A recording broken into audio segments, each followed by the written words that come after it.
So thou, O son of man, I have set thee a watchman unto the house of Israel. Therefore, thou shalt hear the word of my mouth and warn them from me. Have no fellowship with the unfruitful works of darkness, but rather expose them.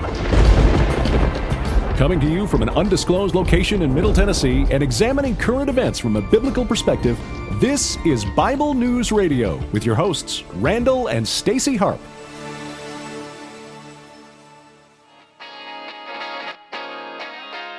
All right. Hey, everybody. Want to welcome you to America's Middle Tennessee show here, Bible News Radio. Okay, I'm going to turn that down just a little bit. All right. Are we going to make America great again, people? Yeah, we are. It always makes me laugh, the opening video on the show, because I'm like looking around or I'm trying to do something or whatever. It's never like, I'm right here, people. Anyway, glad you're here. I actually have this really cool story I want to share with you at the top of the show. This will blow you away. And I have to actually give Janet Partial the credit because she sent it today in her Partial Patriot membership for the people who donate to our show. So it's interesting. Anyway, I'll share this story with you first. And then we're going to look at this Mike Pence story and Pastor Andrew Brunson. And we're going to see what's going on there. And I think some of you probably know because a lot of you have messaged me about this. So we'll talk about this. Yesterday I meant to talk about it, but I spent so much time talking about identity theft that I didn't. And today, by the way, speaking of identity theft, LifeLock, the competitor of ID Shield and Legal Shield, LifeLock had a massive breach. Not good for LifeLock subscribers, but good for identity theft subscribers because it's their competition. So we'll tell you a little bit about that. And I actually, yesterday, I was reading you a list of the top 10 places where identity theft is the worst. That was based on what one research company said. And actually today I found one that the FBI put out, and the number one state is not Michigan in this one. I'm going to tell you what it is. And again, you may or may not be surprised that I actually was. So we'll see, depending on who's doing the research, where, what data they're using. It's interesting to actually see it. In case you're curious, Tennessee is number 14 on the state. So we made the top 15, but not the top 10. So I'm glad I'm covered. And then here's the other thing. Do you struggle with unbelief? And if so, how do you deal with it? That's what we're going to look at in our Bible and in a little bit. So we're going to go through some of this stuff like we usually do. Do me a favor, share this out. We're on social media. Let's be social, people. And share it out. Let people know Bible News Radio has hit the airwaves. Yeah, we have. Running straight to you, wherever you're at. Anyway, so thank you guys for coming in. And thank Bareface for being the greatest person in the whole entire world. Wow, that's quite a claim to live up to. Yes. So, can't you just take a compliment? I am. I'm stunned. Thank you. You're welcome. Okay. Randall's awesome. Okay, I'm going to share this out. While I'm sharing this, you can talk.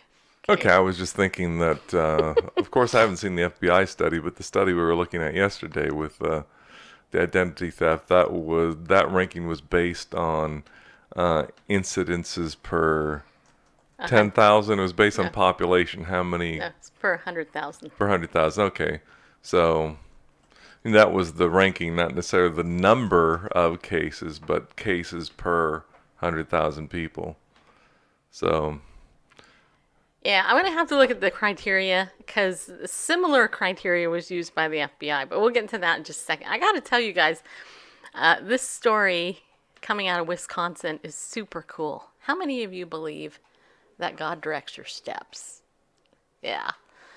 I mean, I told you guys this coupon story about how God gave me this coupon for Always Feminine Protection, and I used it and ended up being directed to this woman in Iceland, and we ended up becoming friends, and actually she tunes into the show sometimes still, and that was like a decade at least ago. Well, listen to this. This story is over on CBS News. It's a couple of weeks old, but I didn't know about it until today, so I'm going to share this with you. Listen to this. How Wisconsin's women's next-door neighbor turned out to be her biological sister. Wow. This is interesting. New neighbors in Eau Claire. I don't know how to say that. Sorry. Just a quick little interruption here. Yes? So I was hearing this noise. It sounds like something's dragging across your microphone boom. Maybe it's just having the cable close to you. Sort of lean into the microphone. There we go. I heard it. Yeah. Okay. All right. How's that? That better? Well, see, it's just the cord is rubbing on your body there, and so you could take the cord off of the boom arm. That's not what I think of when I think of rubbing on my body. All right, then. Okay, let me read this story because we don't got a lot of time. Okay. All right, I just was trying to figure out why the noise. In Wisconsin, this place in Wisconsin, it started off as complete strangers, but after learning nothing more than a name, the two women ended up closer than either could have imagined. Hillary Harris said she was raised in a loving home by the couple who adopted her who adopted her when she was just a month old, but she always wondered about her biological family. I always wanted to find them. It was always in the back of my mind, and I knew that eventually I would search when I was ready, Harris told CBS News correspondent Elaine Cuajano. I don't know if I said that right, but I tried. That search started in earnest a few years ago when she and her husband Lance were expecting their daughter Stella. Harris requested her adoption records to learn about her family's medical history. That had all my health history. It had a letter from my birth mother. It also disclosed that my birth father, Wayne, had passed away in 2010, Harris said. And then it had two half-sisters, Renee and Dawn. And then right here it says Dawn Johnson of Greenwood. She found out other relatives, but not Dawn. Then last year, new neighbors moved in next door, only a shared driveway. Wait, why does my nose always itch when I do this show? Lance comes in, is like, yeah, I met the neighbor. Her name's Dawn. Dawn from Greenwood. Lance is like, yeah. I'm like, you don't get it. He's like, what are you talking about? Harris recalled. And I pulled out all my adoption paperwork and I said, Dawn, Greenwood, sister, you know? And he's like, oh my gosh. Harris texted her new neighbor, who's your birth father? And I said, Wayne Klaus, Jansen recalled. And then she said, texts back, oh wow, we have a lot to talk about. Can I call you? And I said, yes. We were all like, really? We just couldn't believe like something this could even happen. Like totally, like, wow. But this is the interesting thing. Okay, according to Janet Parshall, there's another article that talks about this, and apparently these neighbors didn't like each other initially. But the little girl ended up befriending the new neighbor, which was the woman who was the sister of this lady. Anyway, and through this interesting series of exchanges, apparently what happened was the girl was connected to it was essentially her aunt, right? She didn't know it was her aunt, but the girl eventually got them both of them to talk. And then the more that they talked, then they actually discovered they were sisters. Now, what are the odds, people, that God would, that you would have a house, it would be a rental, people would move in and out, moving in and out, in and out, in and out. You'd have a shared driveway, so there's no way you can get around not seeing that person, right? Because your driveway's shared.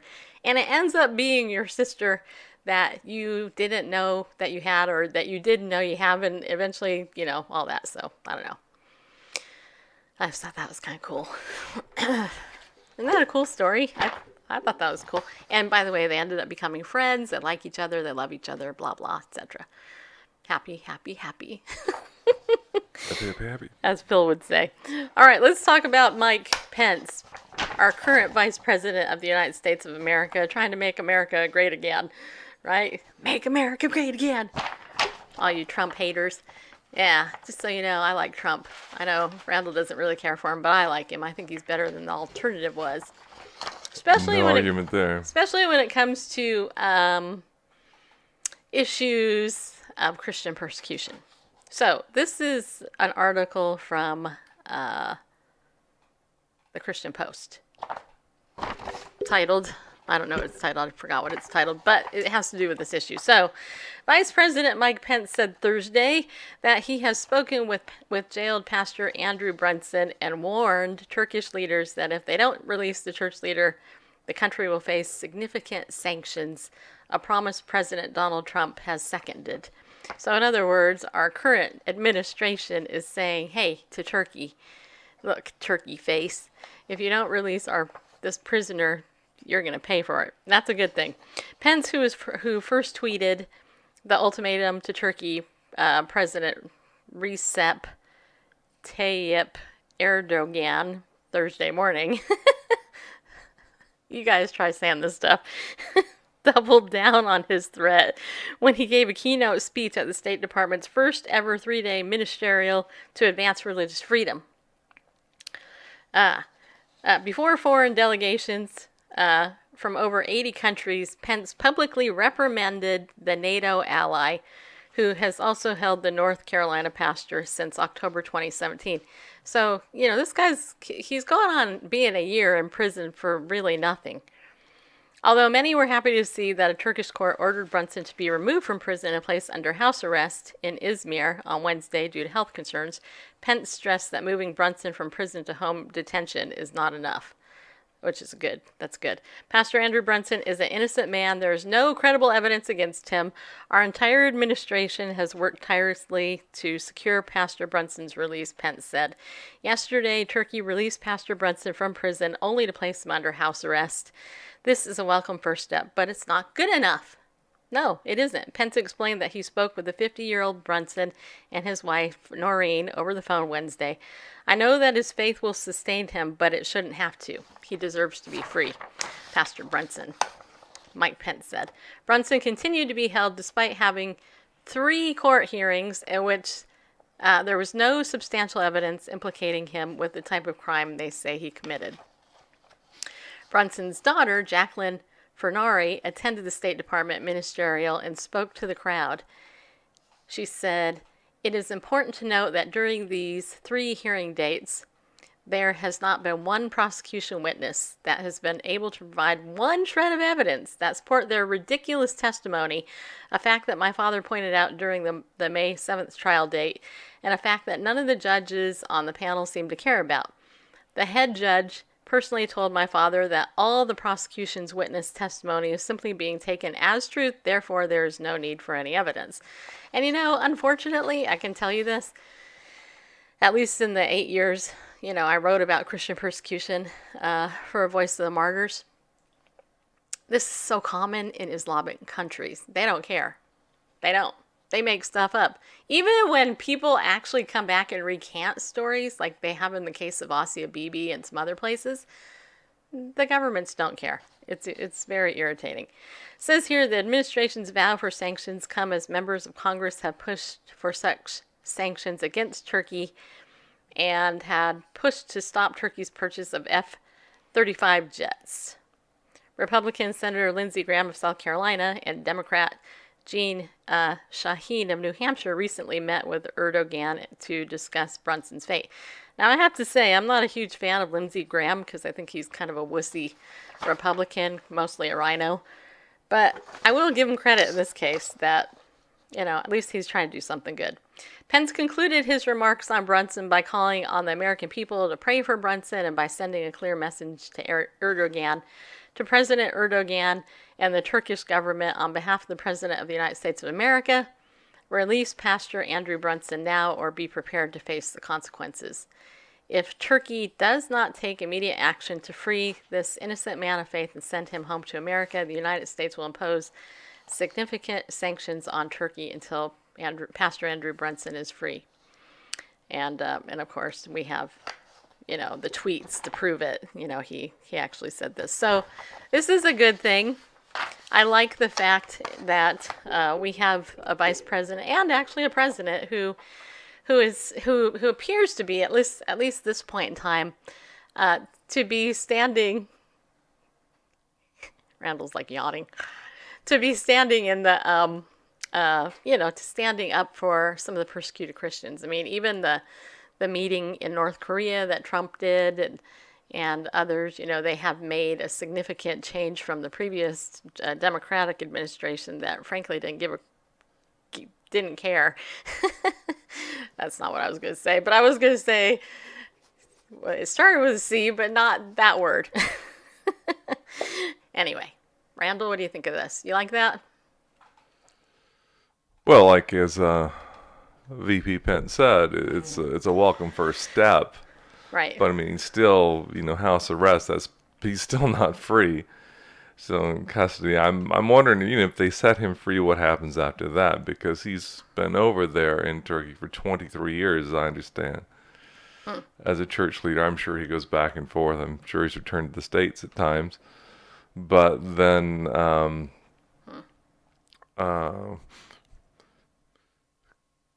couple of years ago, almost 2 years ago, October 2016, they arrested him, and later, as such is the case, you're arrested, now we'll come up with a charge later on.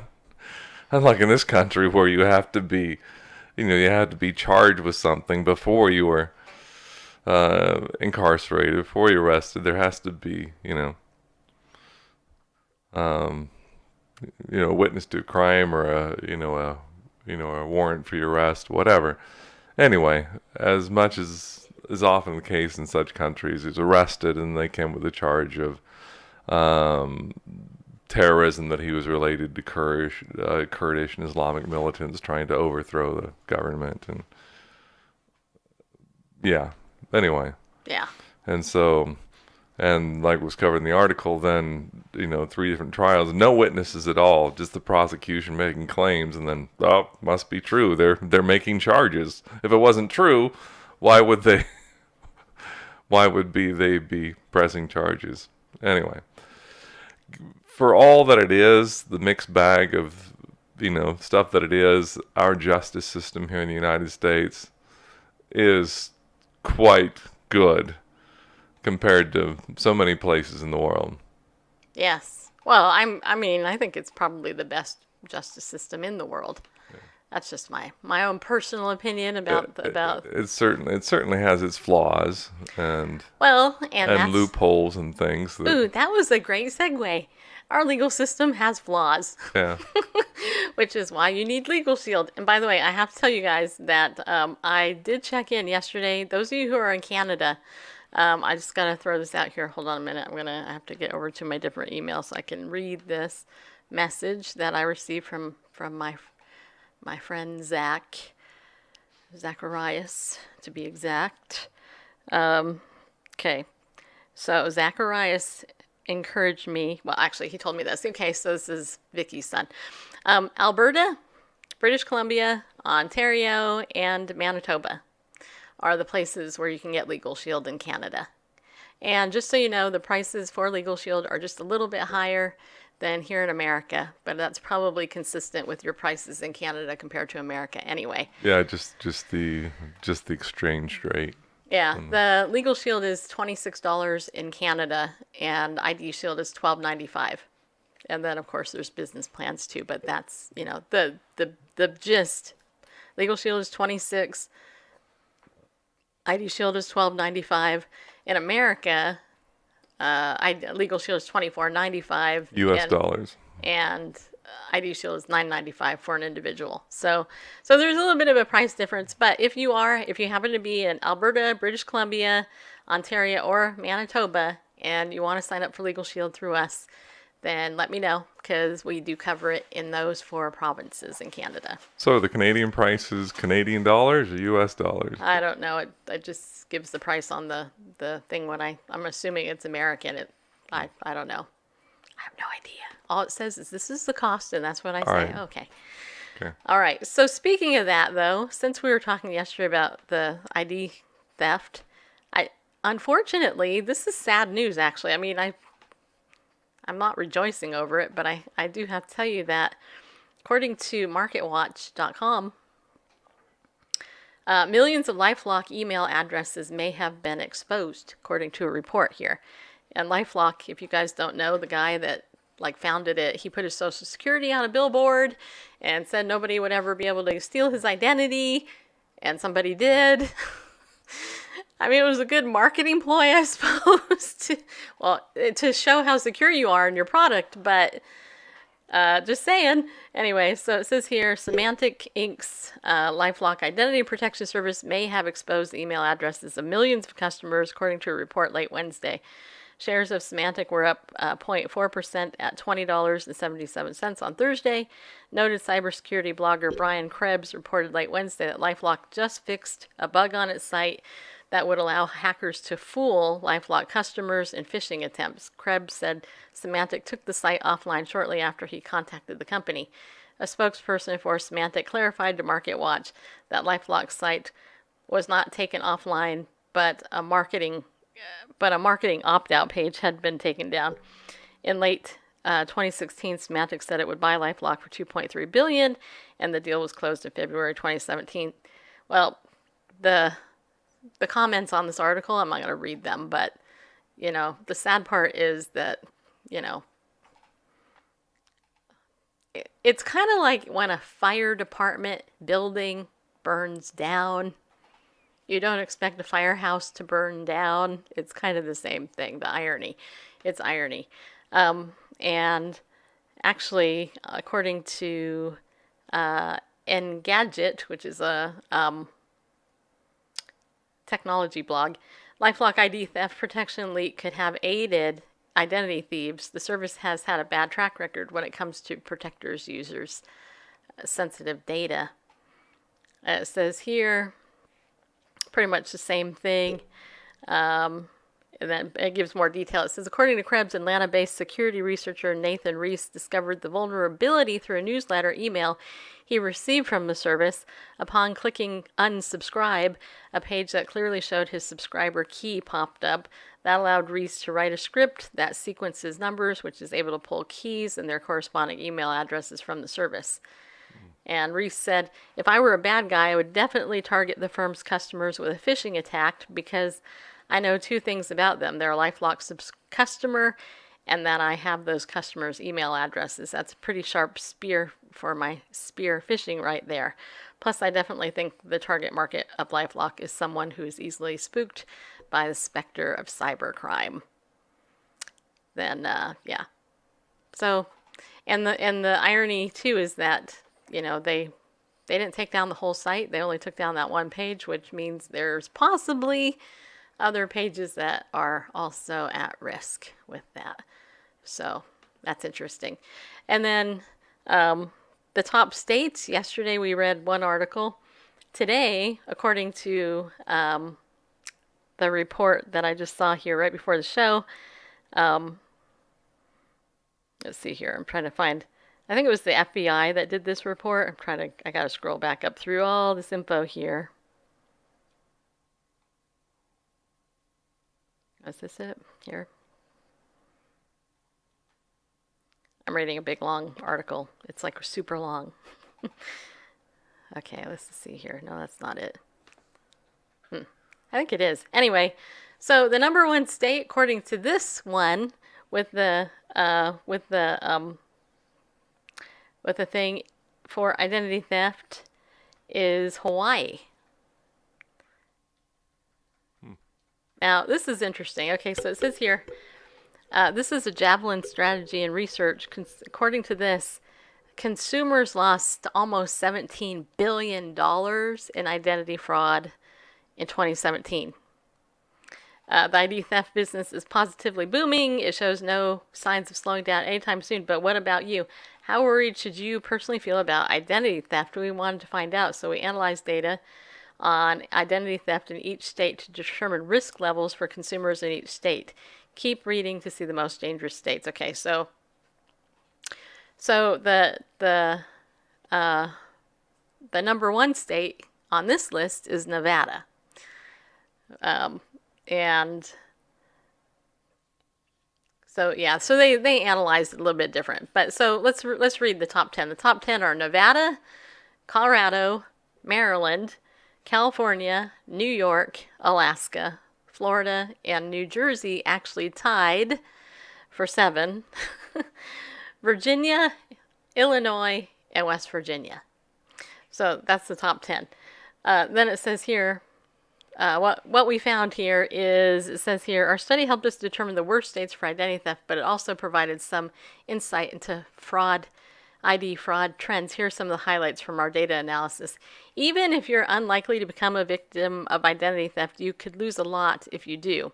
Ohio didn't make our list of the top 10 worst states. It ranked 45th in terms of victims per 100,000 people, but it had the highest loss per victim, almost $14,000 per victim, and the second highest loss per capita. Okay. On the other hand, Washington, D.C. appeared in the top list for 10 victims per 100,000 people, but losses were not as severe. D.C. fell near the bottom of the list for both losses and per victim and per capita. So there is a little bit of a distinction here, but the point is that there is an issue. Okay. And then it says here, you have the greatest chance of becoming a victim if you live in Hawaii, which topped our rankings of victims per 100,000 people. And you have the lowest chance if you live in South Dakota, just so you know. So if any of you live in South Dakota, you're probably not going to be easily as at risk. And So victims per 100,000 versus reports. Yeah. Like, so then it says here, many of the highest population states reported the highest overall dollars lost. Nevada is an exception with the highest losses per capita. So bottom line is everybody's still at risk. In fact, it's interesting. If you look at California, just as an example, California suffered over $10 million in loss with 2,609 victims, compared to, let's say, Tennessee, which is, I'm going to scroll through down here, which compared to Tennessee lost $1,241,184 with 332 victims. So that's quite big. Texas, 3,503,199, and they had over 1,200 victims there in Texas. So it's very interesting. Pennsylvania, I know a couple of you live there, had 1,759,640. That's what it was, 560 victims. Ohio had over $5 million breached that cost with 363 victims. Pennsylvania is rated at number 23, I believe. Let me look here. I'm trying to, 23. Tennessee is 14, so, you know, in the buckle of the Bible Belt, we're at a higher, and California is number 4. So there you go. If any of you in here want to know what state yours is, just let me know. I'll let you know. All right. So, I got a really interesting email this morning from somebody that actually stirred on the Bible part of this show for me in my heart today. And, you guys know that I love God's Word. You know that I love people in general. You know that I love to tell you the gospel truth, right? Which is why Ariel Ministries is our sponsor, and we still got a couple days left of July. If you haven't gotten your free Bible study yet for Ariel Ministries, I would encourage you to get it because it's still free until the end of the month. And if you want to learn about the ministries and the gifts of the Holy Spirit, then this is a good thing to download for you. All right. The other thing is, don't forget that if you have a shopping, you need to get somebody a gift. Ariel Ministries is a good place to buy a gift because you can save 20% on anything in the store. All right. And then if you want to tell everybody about what you did, then download Bullhorn. And get on Bullhorn. Follow us on Bullhorn. GetBullhorn.com. Follow us on there. I actually have been updating Bullhorn every day, putting the show on there, as well as some other things on there. And I know some of you are, so I thank you guys who have followed us, but we need more people. They've challenged us to get 200 followers. I think we've added 5. And actually, of those 5, I think 3 of those were people that actually work at Free Conference Call, which is our sponsor. So they're trying to help us out, but yeah, it's been a challenge. This is a great app if you use it and you network on it and stuff. So you should go get it. Getbullhorn.com. Go there, download it, and then listen and stuff and make your own stuff. Let us know. Right? So I see some of you here in the chat room. I should say hi to you, Diane and Chrissy, Melanie, Magnus, Mia. All the M's are here. Dory, Patriots United. Thank you guys for being here. Rob is over there on Facebook. Thank you for being over there, Rob. And all that. So, all that. The other thing I want to tell you that I found an article on, but I'm not going to read the whole article, is according to MarketWatch, religious people spend less money on groceries. Did you know that? According to a series of studies published by the Journal of Experimental Social Psychology, cast light on the intersection of God and commerce. There you go. So yeah, it says here, want to spend less money and make fewer purchases during your next trip to the grocery store? Go to church. Yeah, that's all I'm going to say. If you're interested in learning more, I'll let you know. Maybe I'll put this in my email later in the day. Let's get to the Bible study part of our show, though, because how many of you guys struggle with unbelief? I mean, let's be honest. We all do. I do at times, especially, and I know I shouldn't, right? I know I shouldn't struggle with unbelief, but the truth is sometimes I really do, especially as an entrepreneur. Yesterday I was talking about this. I was talking about how as an entrepreneur, as an entrepreneur, I have to have faith to believe that God's going to provide financially for us, right? And if you've ever been an entrepreneur, to quote something out of Vicky's book, I forgot what book it is. It's in. She's written so many. The entrepreneurial roller coaster. You're going up and you're going down. It's a ride, man. It's like, woo! Yay, I'm going down. It's like, yeah, I got a donation. Okay, now I got a bill. Okay, am I going to get money for the bill? So, and I think a lot of people feel that way, especially about finances. It's real easy to have doubt in that area. But when it comes to God, what exactly is unbelief? And here is the interesting dictionary definition. I wrote it down. The dictionary definition of unbelief is this. Listen to this. This is awesome. This is so simple. Okay, listen to this. Unbelief means, quote, a lack of religious belief, an absence of faith. Isn't that interesting? Now, a lot of people probably would have thought unbelief is something different, right?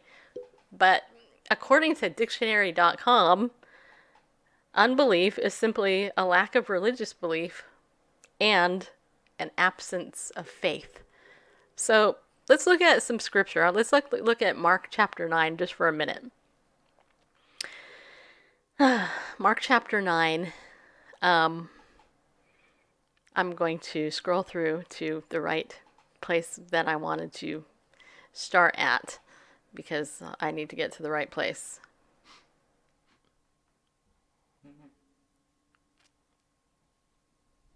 Verse 14. Yeah, okay, that sounds good. Okay, so Mark 9 verse 14 says, when they came back to the disciples, they saw a large crowd around them and some scribes arguing with them. Now, keep in mind, the scribes were the people that wrote the Bible, right, ultimately. Immediately, when the entire crowd saw him, they were amazed and began running up to greet him. And he asked them, what are you discussing with them? And one of the crowd answered him, Teacher, I brought you my son, possessed with a spirit which makes him mute. And whenever it seizes him, it slams him to the ground, and he foams at the mouth and grinds his teeth and stiffens out. I told your disciples to cast it out, and they could not do it.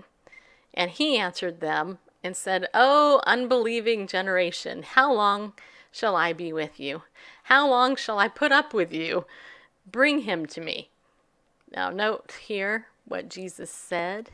He referred to them as an unbelieving generation.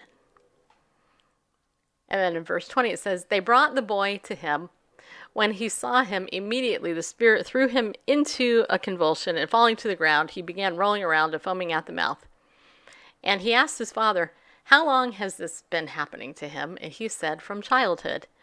It has often thrown him both into the fire and into the water to destroy him. But if you can do anything, take pity on us and help us." And Jesus said to him, if you can, all things are possible to him who believes. Now, this is interesting because how many of you actually remember that that is the context of that? I mean, think about it. People will throw that verse out. They'll take it completely out of context. They won't even know what the actual surrounding circumstances are to that comment. You know? And it says here in verse 23, and Jesus said to him, "If you can, all things are possible to him who believes." Now imagine if you were the dad and you had this kid and this was going on for his whole life, basically. And then Jesus said that to you. What would you do? What would you do? I think I would have reacted the exact same way this guy did, because in verse 24 it says, "Immediately the boy's father cried out and said, 'I do believe, help my unbelief.'" Okay, now think about it. I do believe, help my unbelief. I mean, hey, that is so me, just so you know. I believe, but help me out here. And so Jesus, then it says, when Jesus saw that a crowd was rapidly gathering, he rebuked the unclean spirit, saying to it, "You deaf and mute spirit, I command you, come out of him and do not enter him again." And crying out and throwing him into a terrible convulsions, it came out, and the boy became so much like a corpse that most of them said, "He is dead." But Jesus took him by the hand and raised him, and he got up. And then it says, when he came into the house, his disciples began questioning him privately, "Why could we not drive it out?" And he said to them, "This kind cannot come out, but by anything but prayer." So, obviously, a lot of people like to look at this passage of scripture and they'll say, "Oh, here's a lesson about prayer and persistency, and then, you know, we have to learn to cast out demons and do this and do that." And there was obviously submission that the demons had, and it's clearly an issue, right? But isn't it interesting that when this is talked about, a lot of people don't talk about unbelief? Because unbelief and belief are opposite, right? I mean, according to the dictionary, unbelief is an absence of faith. So let's look at John chapter 3 now. John chapter 3. We're going to open up. I gotta open it up myself here to John chapter 3. A lot of us already know this chapter pretty well, but there's some verses in here we're going to look at. So John chapter 3, beginning in verse 16, it says here, you probably can quote this if you're a Bible smarty pants. "For God so loved the world that he gave his only begotten Son, that whoever believes in him shall not perish, but have eternal life." So there's the word believe, believes, right? And then John 3:17, "For God did not send the Son into the world to judge the world, but that the world might be saved through him. He who believes in him is not judged. He who does not believe has been judged already, because he has not believed in the name of the only begotten Son of God. This is the judgment, that the light has come into the world, and men love the darkness rather than the light, for their deeds were evil." So here again we have a contrast between unbelief and belief, and the consequences of both, right? And it is interesting. And I'm just throwing this out because often you'll hear people, like atheists, for example, will say, "Well, God isn't real. Jesus doesn't exist. You know, there's no proof of this, blah, blah." You know, and what are they really telling you? They're just saying that they don't believe. They don't believe who Christ is. And I guarantee you this, that when you bring Jesus into a conversation, you're going to get a lot of pushback. You'll either get a lot of pushback because the person internally already knows that what you're saying is true and they don't like it because of what it says here in verse 9. They love darkness rather than the light, right? Or you're going to get somebody like that father of that demon-possessed boy who says, I believe, help my unbelief. Because let's face it, we all waver in our faith. And yet in Hebrews chapter 11, verse 6, which I know Randall has done a really great study on at one time, and I don't mind if you want to share that too here.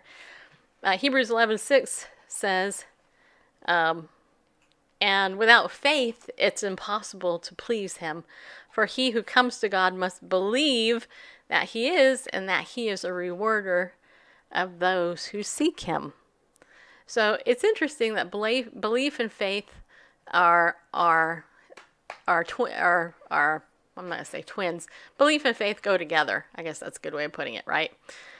But unbelief, we never really look at the consequences of unbelief unless it's something like massively major. And yet unbelief is all around us. But the question is, how do you deal with it? How do you deal with unbelief in yourself? How do you deal with unbelief in others? What do you do? And that is the question that I want you to think about. And of course, Bareface, feel free to give us your biblical genius on any of this, because you're way smarter than we are. I don't know about that, but thanks for the vote of confidence. I wanted to bring up the Greek text here. Awesome. I like the fact that you like to bring up the Greek stuff. Well, Then I can say that's Greek to me. nah. No, I'm just kidding. Don't have the picture-in-picture for myself, but Oh, well, you can put yourself on. I'm okay with that. anyway. So, see, when it comes to a matter of faith, they are the same Greek root word. Here for faith is pisteos, and to believe, pistousai. When drawing a deer, the God exists, and that he rewards those who seek him out. And so it's interesting in English that there's faith and believe is in there a couple times, but that's just because of English grammar, that the verb needs to be repeated. But it's pretty, even though it's, a couple times there in the English, and it's only once there in the Greek, it's only in the Greek because it only needs to be said once, that everything is hinging on that faith, on that belief, that without faith or belief, if you will, it's impossible to please God. And you think, well, why is it, why can't I please God if I do good works and do stuff, that will earn my way to heaven, or some people would believe, if I help old ladies across the street, if I don't cheat on my taxes, if I don't, smoke, drink, or chew, or go with girls that do, why isn't that pleasing to God? Well, why is it impossible without faith? And the author of Hebrews gives us the why. He gives us the explanation. For he that comes to God must believe that he is, and that he is a rewarder of them that diligently seek him. Okay, well, King James only has the believe once, so a little closer to the Greek. Anyway, so certainly you wouldn't come to a God that you don't believe exists. I mean, you wouldn't try to please a God that you don't even believe exists. So that goes without saying. Well, I hope there's a God, or it'd be neat if there was a God. Then if you're not convinced that there is, what's the importance of pleasing someone that you're not sure whether or not exists? So you have to have faith, the faith to believe that he exists. if you don't have that kind of faith, then, anything else is pointless. But I'm going to put you back up, just so you know. Okay, good. Okay. Yep. Giving you a warning there. But, and that's not the end of it. Okay, I believe that God exists. I'm good to go. He's pleased because I believe there is a God. Well, there is a God. Well, what about him? What about his character? Does it make a difference? Of course it makes a difference. I mean, you can believe all sorts of things, but you've got to believe something about the things, I was trying to come up with an analogy, but I'm not that quick of a thinker. But Well, what about the wheelbarrow analogy?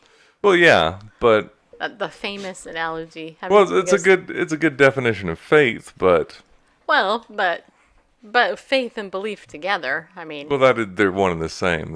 Right. That's why I was pulling the Greek text. They're rooted. I mean, the same root is the By the way, idea of putting hi Joe, Jerry Joe. trust in something or someone. Yeah. But believing that something exists. I mean, you might believe. I tell you about I don't know, the Hawaiian Islands if you've never been there. Well, do you believe they exist? Yeah, I've seen pictures and stuff like that. Well, what do you believe about them? If you think about it, there's something you believe about them, right? You're waving your hand. I'm waving at our viewers. Jerry just said hi. Jerry Joe said hi. Okay, gotcha. Anyway, so believing that he exists is one thing, but you've got to believe something about him. Maybe you believe he's the old man in the sky, with the long white beard, throwing down lightning bolts on people that don't walk in lockstep with his desires, and that's the wrong picture. Without faith, it's impossible to please him. For he that comes to God must believe that he exists, and that he is a rewarder of them that diligently seek him. That's important. Just having a belief that God exists, that's not pleasing to him, because that's ultimately you're believing something about him. Maybe you believe he's the blind watchmaker, that created this cosmic clock, wound it up and stepped away, so to please him is not just believe that he exists, but believe something about his character, and specifically that he rewards them that diligently seek him, that believe that he can be known, that he can be found out, and that he rewards those, not that just he can be found out. You found me, now I'm going to go hide again. It's not a game of hide and seek. He's approachable, can be known, wants to be known, and wants to reward those that seek him. So we got a couple of questions that just came in. Okay. First question that came in was from Barry. I don't know if you're still in here because there's no picture for him, but wants to know if me and you are in the same place. Yes, we are. Spiritually, geographically. Spiritually, we are. I think so. We are married. Yes, we do live together. We like each other a lot. There's an understatement. Okay, and Magnus wants to know, how did you found faith in Yeshua?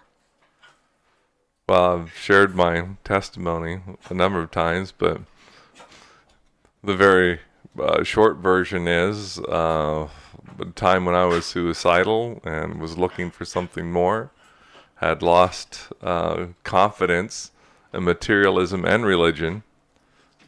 I offered up a prayer that was, God, if you're real, make yourself real to me.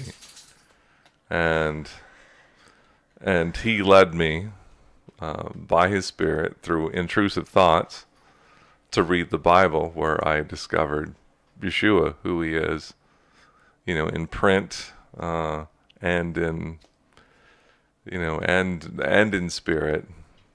The Word of God is living and active. It's just not dead words, and It's not just dried ink on dead trees. There's more to it. It's a book that comes with its author. And so as I prayerfully sought to, start with a prayer, God, if you're real, make yourself real to me. And then it continued with prayer. The more I learned about him, reveal more yourself to me. And he revealed stuff about me and about him, etc. I know I say this a lot, but it's so true. The late John Wimber, for the brief time that he was my pastor technically, when he was living, he used to say the way in is the way on. And it's so true. We would come into relationship with God, with Yeshua, by saying, Lord, I don't know. I believe, help my unbelief. Basically, I'm a sinner. I can't work my way into heaven. I believe that you reward those who diligently seek you. And that's the way on. That's what we grow on in our faith, is saying, Lord, I'm, he exalts those who humble themselves and humbles those who exalt themselves. Come to him humbly. That's the way you come into relationship with him, and that's the way you continue to grow in a relationship with him. Micah 6:8, he has shown thee what is good and what the Lord requires of thee, but to do justly, love mercy, and to walk humbly with thy God. All right, so Magnus said glory, and then he said, thank you for sharing your faith testimony. Quite welcome. There you Glad go, to buddy. do it. Yeah, and you know what? Thank you for sharing your testimony too. You do your own scopes and all that. So very cool. By the way, I want to let you all know, this coming Tuesday, the 31st of July, Pastor Tommy Norman will be my guest again on the show. So if you are available next Tuesday, same time, same station here, Tommy will be with us. We don't know what we're going to talk about yet, but we will talk about something, just so you know. So You've been warned. So put that on your calendar and all that. I think it'll be great. Tommy is an amazing woman of God who, she's just, I love her. Okay, I love the woman. I can't. One of these days, I hope to get to meet her in person. I think it would be totally awesome that we. Guess that's never happened, huh? No, I mean, I think it would be super cool. Definitely. And have her to actually meet her in person. Plus, also Kat Ello as well, and Laura Royer. I think I'd love to meet all three of them in person. I think it would be awesome. And Melanie, definitely want to meet Melanie, our number one super fan, in person someday. One of these days, Melanie. It will happen. Speaking of that, this is if you want to come to Tennessee in September, Randall and I are going to be at Dr. Ikena Finch's very first Social Power Summit in September. So you can go to socialpowersummit.com and sign up if you want to learn about social media. There are going to be some really, really good speakers at this event. I am just a panelist and all that. So I just, you guys will have opportunity to meet me and Randall if you want to come to Nashville. We're going to actually be celebrating her birthday, and I hear mine as well, so that's going to be fun. September 14th and 15th in Nashville, Tennessee. Tickets are on sale now. All you got to do is go to socialpowersummit.com and sign up. There you go. There you go, right there. And Magnus, as far as my faith, it's interesting. My faith... I was actually not raised in a Christian home at all, just like Randall. Didn't have a big faith background. My mom and dad were Catholic. I think they were pretty nominal, I have to say. I think they were. Because the Catholic Church really destroyed my mom and my dad's faith, both of it. They ended up getting divorced. They got thrown out of the Catholic Church. They made sure I had my first communion and my first confession I think I was 7 when that took place. And after that, my mom and dad got divorced. My mom flew to California, took us kids with her, and it wasn't until I was in high school, so it had to be, 8-9 years later, that somebody started talking to me about God. Now, I always believed in God, That's basically what I got out of the Catholic Church, that God existed. But I had no clue what the Bible said. I didn't have a Bible. And it wasn't until a friend of mine named Gail, who I met in choir, I was in choir, and I was actually promoted to be part of chamber singers in choir as a freshman. And in that class, this was unusual, by the way. I was a freshman, but chamber choir was only for juniors and seniors. Yeah, and then I was picked to be in the first citywide Mission Inn choir thing. Anyway, bottom line is I'm a really good singer, and I was promoted to this class, and this is where I met Gail at. And one day Gail, I don't know why, I still to this day don't know why actually, Gail and I became friends, and she started sharing the gospel with me. And she shared with me that Jesus loves me and that he wanted to be my best friend. And she wanted to know if I was interested in hearing more. And I said, yeah. She asked me if I wanted a Bible, and I said, yep. I asked my mom for one. She wouldn't let me have one. So she smuggled me a Bible in the school library, and she opened it up to Romans 12, 1 and 2. I read that. I was like, wow, this is amazing stuff. And I just could not stop reading the Bible. I read it and read it and read it. I instantly understood it, made sense to me. I started writing down a memory verse every single day. I wrote it down. I brought it to all my friends on campus, which incidentally was kind of funny. It's kind of interesting, actually, in looking back all these years. But I had these Bible verses. I would write them down, and I would give them to all my friends. And then I discovered there was a Christian club on the campus of the high school I went to. And it was Campus Crusade for Christ at the time.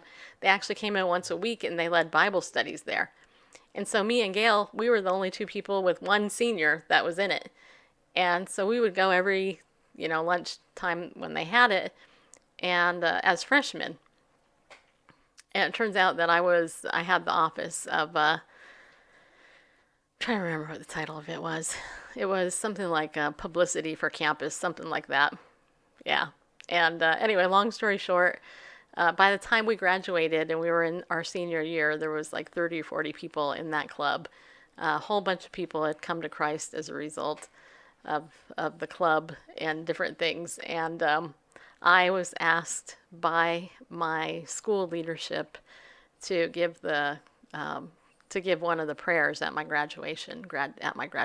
So I did. And I was actually also appointed to the Fidelia Court, which was the court that the professor, all your teachers, they picked exceptional students who did some good stuff for the school to be on that. So I was actually a part of that as well. So that's basically how I came to faith. I mean, it's all tied into turning my uncle in, who abused me, and a whole bunch of other stuff with that. But I believed. And the Bible just made sense to me because I believed. And I remember it was interesting because I'll never forget where I was, the whole thing. I remember we were on the campus of the high school at lunch. Me and Gail would talk about the Bible. It was raining out one day, and she said to me, I can tell you're now a Christian. You're actually a Christian now. She could tell. And it was so weird because I was like, yeah, I guess I am. I believe. It just made sense. Now, have I struggled in my faith through the years? Of course. I've had a lot of different things happen. But one thing I've never done is I've never gone astray or turned my back on God. I've sinned. Don't get me wrong on that. I've totally sinned. But I've never left my faith because I know how hard it was to get, and I know that my parents actually wanted me not to have it.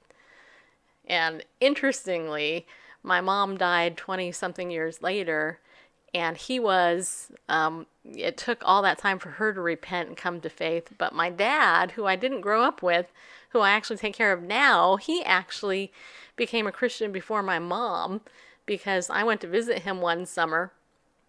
He was married to his third wife at the time, and her daughter had just come clean. She was alcoholic, and she'd just gotten off drugs. And so I show up, this zealous, brand new Christian. And I'm telling this for a reason because it's so cool. So I show up as this zealous Christian. I don't even know my dad. I don't know this wife of his, and I don't know this woman, the daughter. And I'm sharing Jesus, this and that. I asked my dad if I could go to church, and he said, yeah. So I hooked up with some woman, her name was Trisha, at some church where the priest of that church, or the pastor of that church, used to be a priest. He was a Catholic priest in town. He got born again, shut down the Catholic church, became a charismatic Pentecostal church. Anyway, this woman went there. And so me and this woman, Trish, we ended up praying and becoming friends and stuff. Then it was probably 2 or 3 years later, maybe a year or two later, I moved out on my own, and I called my dad up and I said, hey, I want to go and I want to see you. And this daughter, his stepdaughter, who is actually old enough to be my mother, because my dad's 40 years older than me, and the wife that he was married to at the third time was old enough to be his wife of general age, not too young like my mom. And to make a long story short, she was on the phone. And she said, Stacy, I got born again, and it's because of you and your witness to me. I go, really? I mean, I'm shocked, right? She's like, yeah. And she said, and my mom, she just got saved. Now we're praying for Dad. I'm like, really? All I have to say, you just never know. And so I go back, and my dad got born again. And but even before all that, the very first person that got born again was my brother, my younger brother, who's still a believer to this day, and all that. So it's just interesting how your faith can really impact people. And of course, through this show, we've done it for almost 15 years. I'm sure people have gotten saved through the show, and that's changed people's lives too. Not because of us, but because, of the faith that God does, and that's where I go when I struggle with unbelief at different things. I have to go back and go, okay, Lord, what was it that you did in my life, let alone the Bible, right? I mean, we all have a quote gospel of Stacy, right? The good news of Stacy, how Jesus came and got me and all the things he's done in my life. So I don't know if that answers your question, but anyway, that's it. So I know we gotta get wrapped up here. Tomorrow, I believe, is Friday. Toes go in first. That was a joke. TGIF, toes going first, get it? Yeah, okay. Anyway, it will be free for all Friday, where we can talk about whatever else we feel like talking about, because we can. So we will, Lord willing. All right, so hey, if you guys want to sign up for ID Shield or Legal Shield, it would really help me out if you did it before the end of this month. I'm really working hard on getting my bonus. I'm just gonna be honest. I need like 2 people to sign up before the end of this month, and then I'll get my bonus. That will help Bible News Radio out. So if you're interested, don't delay. Get in touch with me before the 31st. We'll get you all signed up, and I'll answer all your questions, and you'll be protected too. So we'll see you tomorrow. And remember, be bold, stand up, and go with God because He loves you. Yeah, He does. And have a good rest of your night, okay? I'll talk to you later.